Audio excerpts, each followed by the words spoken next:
Hi everyone! This is Shopping Apps Tips PH at welcome sa aking YouTube channel.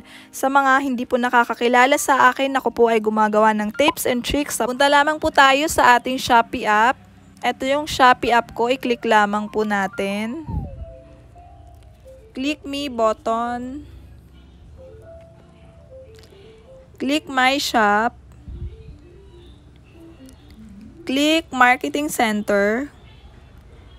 Click discount promotions, upcoming, then create new discount, discount name, for example, 10/10 Shopee sale.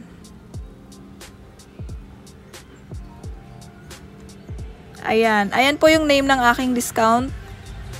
Start date. Pwede po nating ibahin to, pwede po nating gawing October 5 kung bukas pa natin gusto mag-promotions. Then, ibahin lang po natin yung oras. Gawin nating 8 PM. Then, pag final na po yung date and time nyo, i-click nyo lamang po yung confirm. Ayan, end time.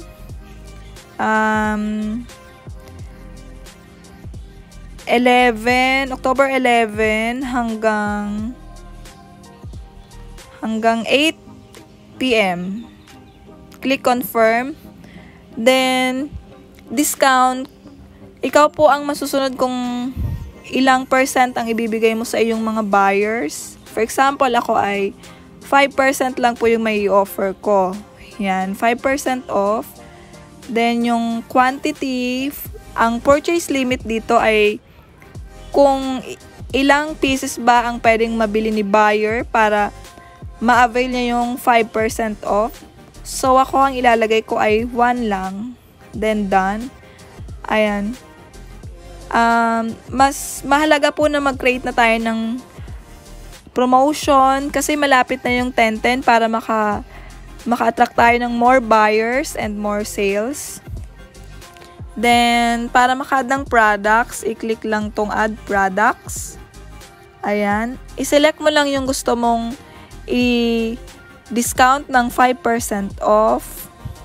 Ako kasi yung ginagawa ko dito, yung hindi masyadong mabenta, yun yung ginagawan ko ng promotions para mapansin siya ng mga buyers.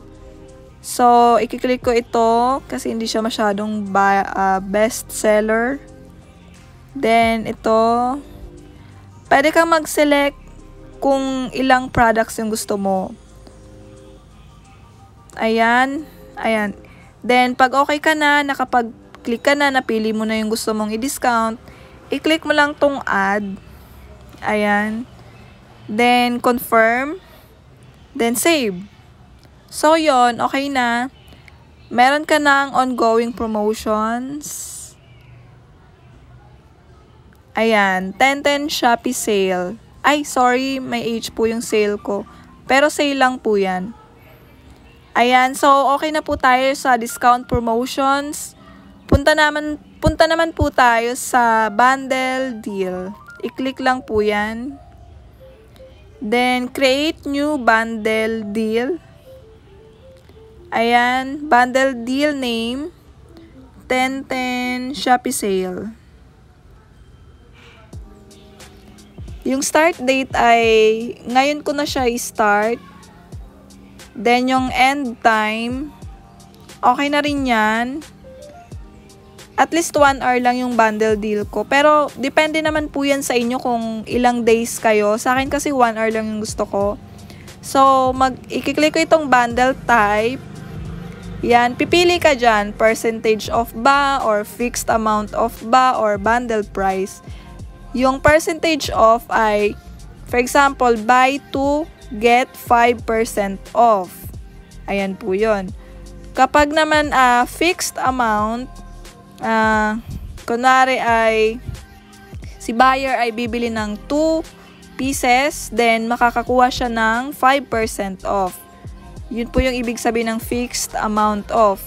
Pag bundle price naman ay Kung bibili siya ng dalawa, for example, yung price ng iyong binibenta ay 300 pesos, tapos bibili ng 2 peraso si buyer, makaka-discount siya ng 10 pesos, for example. Ayan. So, ang pipiliin ko dito ay fixed amount. Buy 2 and get 5% off. Then, pag okay na, i-click mo lamang po yung done, then save. Then, purchase limit, ang ibig sabihin dito ay kung ilang product lang ba ang pwedeng kunin ni buyer or bilhin. So, ang ilalagay ko dito ay 1 lang. Depende po yan sa inyo kung gagawin yung 2, 3, or 5, 4 or 5. Then, i-click lang tong products, add products. Ayan, piliin nyo lang kung alin dyan yung iba-bundle deal nyo. Ako, ito. Then, add. Then, okay na tayo. Meron na tayong products. Nakapag-set na tayo ng discounts. Nakapaglagay na tayo ng bundle deal. Meron na ring start time, end time. So, okay na lahat. Then, i-save na natin. Click save. So, please enter start time 1 hour later than the current time. So, ibig sabihin, gawin ko daw itong 22:44. Tapos, i-adjust ko rin ng 1 hour. So, yan. Okay na. Na-adjust ko na siya ng 1 hour kasi dapat pala advance ng 1 hour. Kunwari ngayon ay 8:45, dapat ang kasunod doon ay 11:44. So, hindi pala siya 1 hour. So, almost 2 hours. Okay, then, click save. Yan, okay na. I-refresh lang po natin. Yan. Nasa upcoming pa siya, 10/10 Shopee sale. So, yun lamang po guys. I hope meron po kayong natutunan sa video na ito. Comment down below kung meron po kayong suggestions or comments. Thank you. Bye!